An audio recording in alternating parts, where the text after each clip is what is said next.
So Labour were getting kicked by the Human Rights Commission about being anti-Semites. And their response to this has been to kick themselves over being Islamophobes as well. So I thought we'd join in. And so Yeah, okay, let's do it, yeah. So they got accused of anti-Semitism, and there's a current hoo-ha going on around Jeremy. So this has completely fallen under the radar. So they released this report. It's labourmuslims.org, released a piece of research into Islamophobia within the Labour Party. And we'll just go over some basic statistics first, because it's... But before we do, how popular is the Labour Party with British Muslims? That's what I wanted to get into, because no one really knows about these sort of things. Like, there are a few non-governmental organisations, non-partisans that try this. Mm-hmm. But this is, my understanding, Labour Party statistics. So if we can get image 1 up, that gives you a graph of their view between Conservative, Labour and other for every religious group. And the two that stick out the most, obviously, is Judaism and Islam there. Islam being recorded as, where is that? 85% of Muslims vote for Labour. And nearly 70% of Jews vote for the Conservatives. Yeah. Wow. That has switched quite a lot recently because of Jeremy. It used to be much more centrist, but... Yeah. But that's interesting how Labour... I mean, that Islam category is staggering, isn't it? I mean... Bucks the trend. Like 10% of Muslims vote Conservative. Mm. That's wild. I'd like to point out that the Roman Catholics are supporting Labour marginally. Disappointing, yeah. Disavow. Yeah. But, of course, this is just national polling. In a UK situation, this doesn't really matter. It's constituencies. Yeah. So they run the data in the Labour Party, and there are 33 seats where the Muslim vote can swing it between Conservative and Labour. And in only one seat, they lost it to the Conservatives. Right. So in those 32 seats that could be lost if they lose the Muslim vote, they've managed to retain it, which has given them those 32 seats that they otherwise wouldn't have. Okay. The one other thing was the fact that, they estimated 20,000 members being Muslim, so that's about 4% of the party. 4% of the country in 2010. Yeah. So a little bit underrepresented, maybe, but not that big of a deal. Mm-hmm. So in the report, they give a definition of Islamophobia. And you'll recognise this because it's the one that's been adopted by the Conservatives. Is this the one that comes from the Runnymede Trust? Islamophobia is rooted in racism and is a type of racism that targets expressions of Muslimness or perceived Muslimness. At extremely broad brush, you could apply to pretty much anything, which is how you end up with, if you can get that back up, the Trevor Phillips story, in which Trevor Phillips ended up getting accused of Islamophobia and kicked out of the Labour Party for a short period of time because he had dared to say that there was a problem with grooming gangs in relation to disproportionately being Muslim. Right. So, Well, what's interesting about this is this genuinely is the sort of progressive interpretation of race. These things are based on characteristics that you can pick out about people. But then that, if we define races that are things that are not intrinsic but are actually characteristics, so like being a Muslim, you're wearing Muslim garb, so we recognize you as a Muslim, and so this is now the sort of race of Muslim that the Labour Party are creating. What's the logical step that prevents them from creating a race of Nazis? it's a good question. Because, I mean, if it's literally just the If way any you're dressed... Yeah, if any culture or the way you look, subculture can become a racial group, then anything can. the goth race will rise again. Yeah, exactly. But that's exactly it. And so effectively, what and I did a video of this a few years ago because I mean it was kind of silly, but now it's actually becoming the standard that they're using. That's law.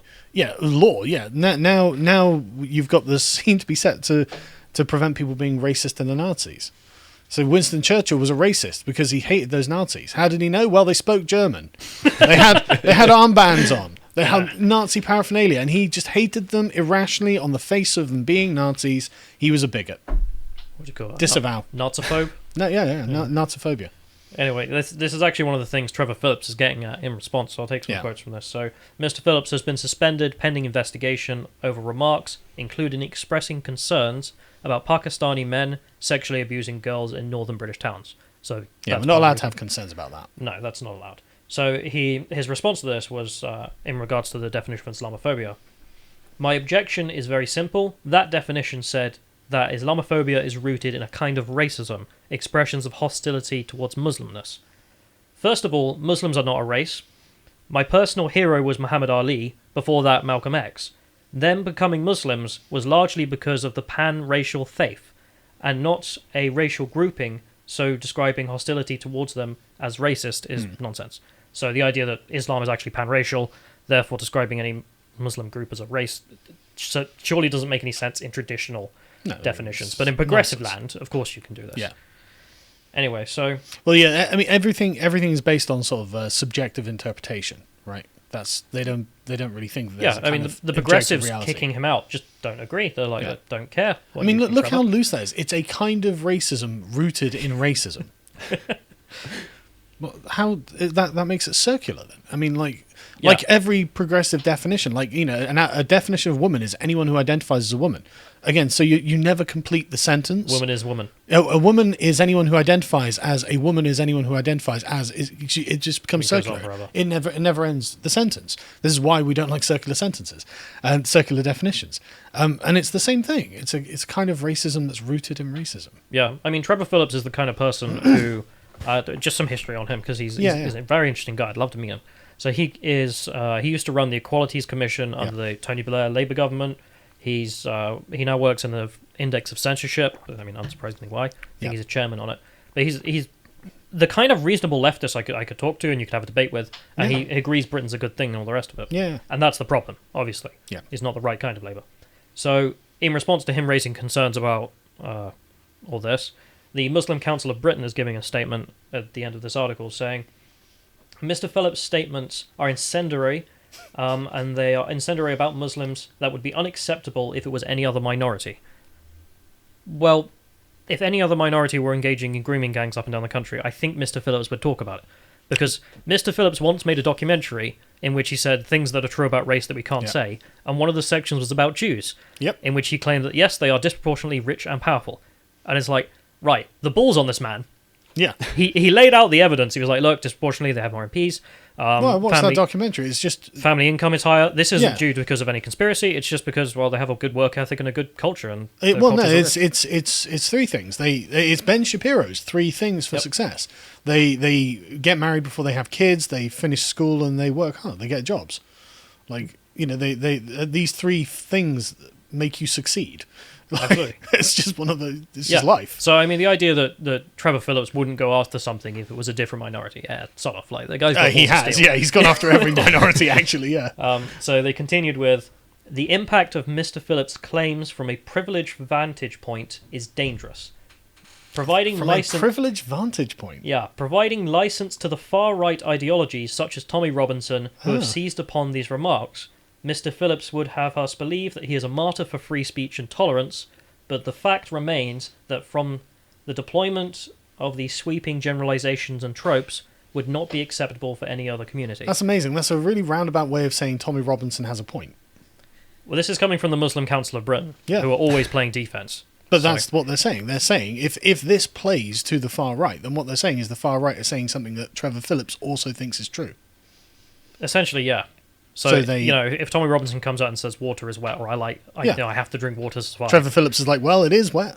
It's like, well, Islamophobe, get out. Yeah. So, that's the point. Is what they're doing is analysing the world purely in questions of advantage, questions of power, not questions of truth.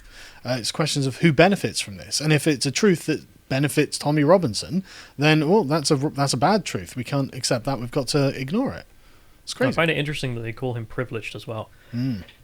Anyway, so they then go on to give a list of examples about different types of Islamophobia in the report. So, not that one yet, John. But the examples are just hilarious. So I'm going to read some of them out for you. Go on then. So, accusing Muslim citizens of being more loyal to the Ummah, so Muslim community, to their own countries of origin, or to alleged priorities of Muslims worldwide than the interests of their own nations. So if you allege that Muslims have a higher interest of Islam than the state they are living in, then that's Islamophobia. Should we talk about the Charlie Hebdo protests for a second? If you in want. France, I mean, it is French law and French tradition and culture and blah, blah, blah, blah, blah, that you are allowed to do these things. And yet you had protests in the thousands in France about this. Those chaps do seem to show more loyal to the scripture than to the country they're in. I don't see why Macron would be insisting that they sign an agreement to a declaration of Republican values if they already valued Republican values, which are French values, are they not? Correct me if I'm wrong. But there's the thing. By asking for that, he is an Islamophobe. Right, well, there we So go. asking for integration on any level is Islamophobia. Yep. Okay, Labour. Not submitting to Islam is Islamophobia. That's what you're saying. That's what we're getting at. No, but that's the framework. Because if everything is measured by power dynamics, then all you're doing is measuring the sort of relative flow of power from one group to another, who's becoming strong, who's becoming weak, and so questions of phobia is questions of which group is gaining power at the expense of others. So if Tommy Robinson's group, the far right, would be gaining power at the expense of Muslims, that's Islamophobia. Even though Tommy Robinson, as the Muslim Council of Britain has said, is saying something true. So the truth is not necessarily... but it could be any group. It could be any Jehovah's Witnesses. Yeah, but any act of resistance to the acquisition of power by our group, whatever that group is, will be considered by this framework a phobia by whichever other group is losing that power. You have a phobia of us gaining power.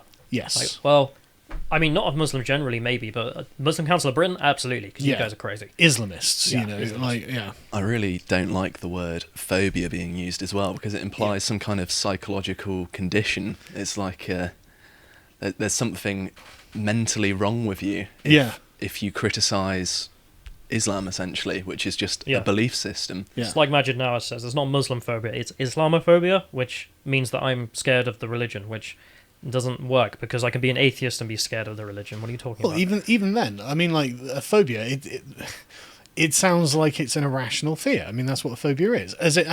We don't castigate people for having irrational fears, because all moral choice is based on the fact that it's a choice. How dare you be an arachnophobe? Well, that's the thing, isn't it? How dare you be afraid of spiders? It's like, well, I didn't choose to be afraid. Well, not me personally, but whoever it is. So I didn't choose to be afraid of spiders. So we don't consider it to be something that we cast moral judgment on, because moral judgments are made on your choices. So why would you even get angry at someone for being afraid of Islam? But yeah, sorry. I need to get on. So yeah, because this one actually ties in with the previous one about them having loyalty to the Ummah rather than the state. Okay, go on. So denying Muslim populations the right to self-determination, e.g., by claiming that the existence of an independent Palestine or Kashmir is a terrorist endeavour. Muslim self-determination. And yet, if you say that Muslims have a higher loyalty to being Muslim than the state they're in, that's also Islamophobia. So they are actually committing an act of Islamophobia by their own definition, in their own report, by defining what Islamophobia is. But that's interesting as well, because it makes it sound like Muslims are actually sort of a sovereign entity. Like if Muslims deserve self-determination, then they're an identifiable ethnic group that surely occupies some kind of territory. And you could say the Kurds deserve self-determination. Right, you can work out what a Kurd is because you ask them, are you Kurdish? And they'll say, I identify as a Kurd. And, we live in these places and we would like a Republican government or whatever that serves Kurdish interests rather than Turkish interests and Syrian, blah, blah, blah, blah. Right, so the argument for Kurdish self-determination is pretty clear. It's pretty, you can determine who is and who isn't, where they are, where they're not, and where they, where they make a claim. You're basing the right? state on the fact that the Kurds have special interests for themselves. Yeah. That they're a distinct ethnic group that can be identified by both those within and those without, and lines can be drawn to separate them from others, blah, blah, blah. But that's because they claim to be a nation, and they want a nation state. Whereas what the Labour Party is doing here is they're saying the Muslims of Kashmir want, I presume, a Muslim state of independence? Because they're not saying they're going to become Pakistani, Indian, or Kashmiri. Yeah. Like, they're saying... So there would be a caliphate. Yeah. In which case, well... How's it different to ISIS? How's Pakistan different to ISIS? But that's a different time. Different question, yeah. Anyway, third one here. So, another example of what is Islamophobia. Using the symbols and images associated with classic Islamophobia. It's a certain kind of brand, I guess. E.G. What's classic Islamophobia? How do you define that? E.G. Muhammad being a paedophile, claims of Muslims spreading Islam by the sword, right, or subjugating minority groups under their rule, to characterize Muslims as sex groomers, inherently violent, or incapable of living in harmony with a plural society. So, historians are Islamophobic. Yes. Right. Yes. Okay. Okay. The courts... I suppose that's how you get David Starkey in the end. Yes. The courts who have convicted grooming gangs must also, therefore, be Islamophobic?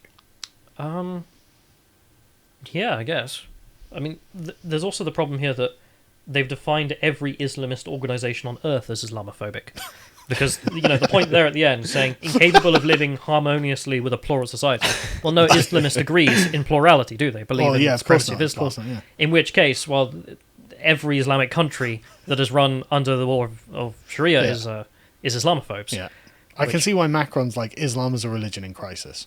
I mean, well, maybe the Labour Party's Islamic group is in crisis. I don't know what they're doing at this point.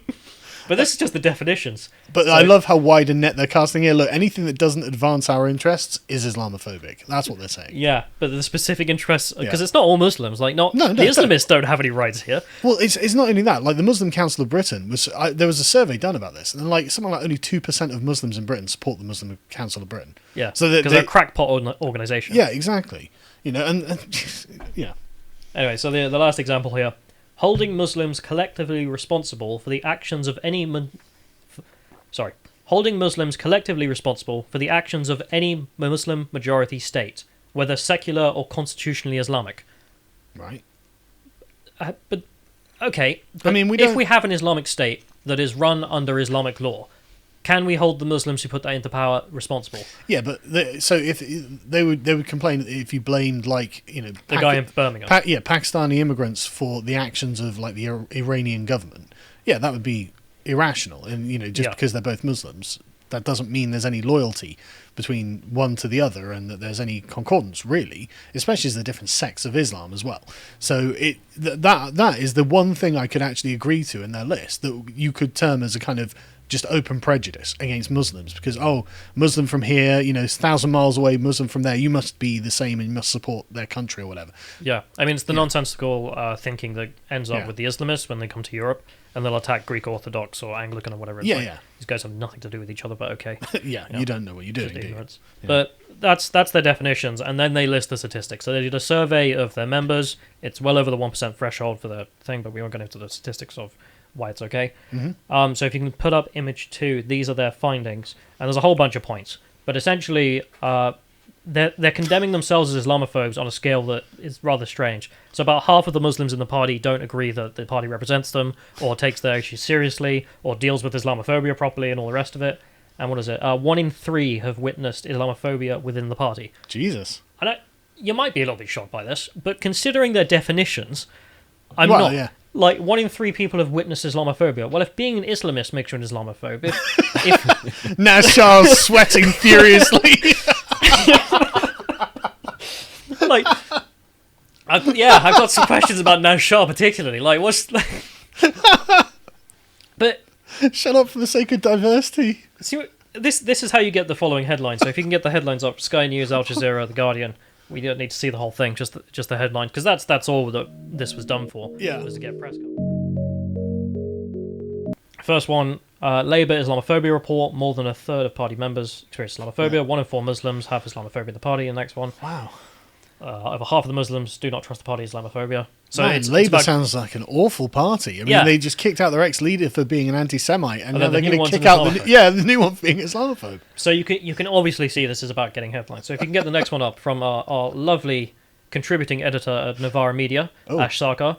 This is where you can see it more blatantly, because she's bad at propaganda and agitation. Got a video about Ash Sarkar coming later as well. Look out for that on the second channel. No other minority. Keir Starmer's silence on the Islamophobia report speaks volumes about Labour's hierarchy of racism. You can read through this, it's garbage, but you can see how bare this is. So what they're trying to do is, you accused our boy of being an anti-Semite. Well, joke's on you, you're an Islamophobe, we're going to get you on this. No, of course you're not. No. I don't know, Keir Starmer looks like he hates Muslims to me. Just look at his face, his beady eyes, his reedy voice. It just strikes me as a man who refuses to submit to Islam. He looks too much like Wallace, therefore is too much of a patriot. But so that's my guess as to why they're doing this. They're trying to smear karma from the internals who don't like Starmer, not karma. Sorry, trying to smear Starmer, which whatever. But I also think they're trying to bait the Conservative Party here. So if you make a big hubbub about, look, there's an Islamophobia report, in response to being accused of anti-Semitism, they have been trying to deflect onto saying, well, the Conservative Party are Islamophobes, so maybe you should investigate them. So I think this is them. Did Trevor Phillips join the Conservative Party? I don't think he did, no. Because he did get an award for being an Islamophobe, didn't he? Yes. We'll go to that another time. He even gave a speech at the Conservative Party conference talking about why the definition's nonsense. Yeah. But I don't think he's joined the party. So, yeah, the point of the Conservatives going, you're Islamophobes, the Conservatives are like... Well, under your definition, I mean, everyone and their mother is. We are giving out awards for it, but, you know... But yeah, I think they're trying to bait them, or at least bait a media storm into the fact that the Conservatives haven't investigated themselves. What have they got to hide? Which no one's falling for. Like, no one's going to fall for this. But I think they're also trying to, obviously, distract from a little bit from the fact that they're being accused of anti-Semitism. There's clearly a huge pylon going on in the Labour Party. And you're right, we should put the boot in as well. It's good fun. But this came out before Jeremy Corbyn going in and out, and now that's taken the storm. So this has all been a wasted attempt. Which, too bad. Never mind. But they also give an example, or two examples. The Sir Keir Starmer, the straight white man who is a cop, I'm sure he'll be very, very gentle with the communist agitators in the Labour Party. I'm not going to say anything. Anyway, we got two more examples of Islamophobia within the report. So witness statements from people who filled out the... Sorry. I didn't even mean to say witness statements. This is their language. So the first one is... oh, so professional. No, sorry, carry on. So the first one, a member stated, "To me, it is Islamophobic if the rights of Palestinians are not heard." So if they don't invite Palestinians to give arguments about why Palestine should be a free country and not... That's Islamophobia. What absolute nonsense that is. Like, how does the British Labour Party have a claim to the rights of Palestinians?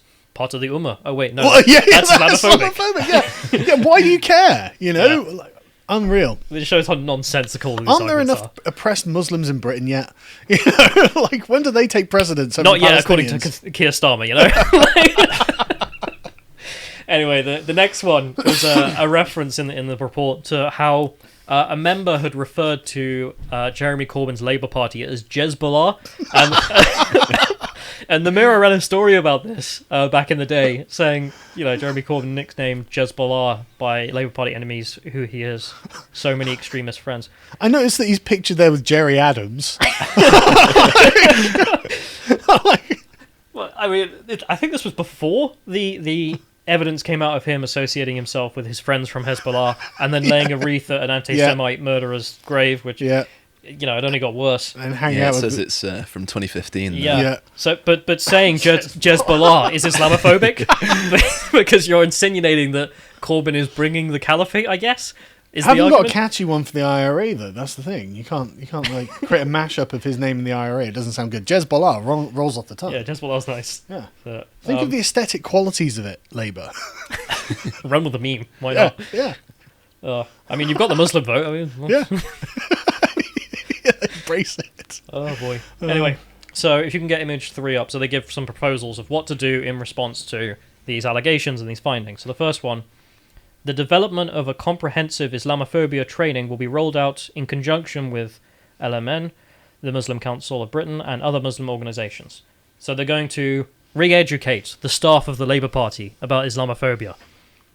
Done deal. I want to see it. I want to see what it looks like. If you're a member of the Labour Party, record it and send it to us. tips@loadseaters.com. I want to see that footage. I want to know what they're going to say. It's just Keir Starmer writing that down. Like, I want to know what the pro-Islam indoctrination looks like. Well, not the pro-communist indoctrination looks like. I mean, I'm assuming this will also apply to the office of the leader, you know, the opposition. So it will be Keir Starmer himself, because he is an employee of the party at this point. Yeah. Getting this education. So send us the video here. If you can get image 4. So this is one of the others. All policies adopted by the Labour Party to be equality impact assessed. So they're referencing the war on terror here. So they mentioned in the report one example of Islamophobia that we, one of our sins, is that the Labour Party brought in Prevent in response to upscaling Islamic terror throughout Europe. Yeah. And this has disproportionately affected the Muslim community because the Muslim community is engaging in terrorism in a disproportionate manner. And therefore, the response to this is, for any new guidance, we should make it equality impact assessed. Now, in the spirit of the leftist tradition. Are we saying that the Sikhs have to be judged to be potential terrorists as equally? I'm not sure. So in the spirit of leftist renaming of phrases or redefining them, I'm going to take the term equality impact assessed and say that that's them saying not that we need to equally assess far right or far left terrorism, probably far left because that's the second biggest terrorist organisation on earth, far left terrorism. Yeah. That they need to increase far left terrorism and Sikh terrorism and all the rest of it, and then it will be proportionate, and then it will all be fine because then it's impact assessed. I guess they can start adopting capitalist slogans too. You know, rising tide raises all ships. And it might sound ridiculous, but the alternative of what they're suggesting is that when it comes to assessing terrorism in the Muslim community, we shouldn't be as strict because it hurts them more. Yeah, there's just a We're simple... just going to let through more terrorist attacks. No, it's simple. Just don't. Just don't interfere. Just don't. Which... It's Islamophobic. You don't want to be an Islamophobe, do you? That's what they're suggesting, yeah. Think about that, Sir Keir, you straight white privileged male. So the last couple of images here, so we can get image 5. This is the ending of the report. This is the image they use for the end. A black flag with the Labour logo and the Islamic symbol repeatedly. Black flag. I'm sure this is included in the report ending for no reason at all. So that is a thing of beauty, isn't it? Yeah, they the black flag of Labour. So I thought, for anyone who wants to stand up to Islamophobia, I've made a thumbnail which you can use for your profile picture. That'll be the next image. There you go. So if you put that in your Labour Party Twitter page with your pronouns and all the rest of it. But they are becoming the party of Islam, aren't they? I mean, they get the overwhelming majority of the Muslim vote. They seem to be making themselves conformable to this worldview, and like you say, they've got a black flag. What more do they need, really? What does Jezbollah need? Apart from an insurgency against Keir Starmer. But this is the thing, like, why do you do this to yourself? Like, of all the weeks as well, you could be pumping out this stuff. Like, nah, oh, God. But to be honest, I do quite like... So we've had an Islamic party set up in Belgium, I think it was like last year. Yep. And then very recently, a Swedish group has set up their own Islamist party because they're upset that they're not being represented by the left there. I mean, if any left-wing groups are afraid of Keir Starmer's Islamophobia, you could always set up your own party. And I mean, you've got the perfect symbol. So, all the best to you. That's all I've got to say. So that's public domain. Use that as you want. Yeah. You know? Go for it.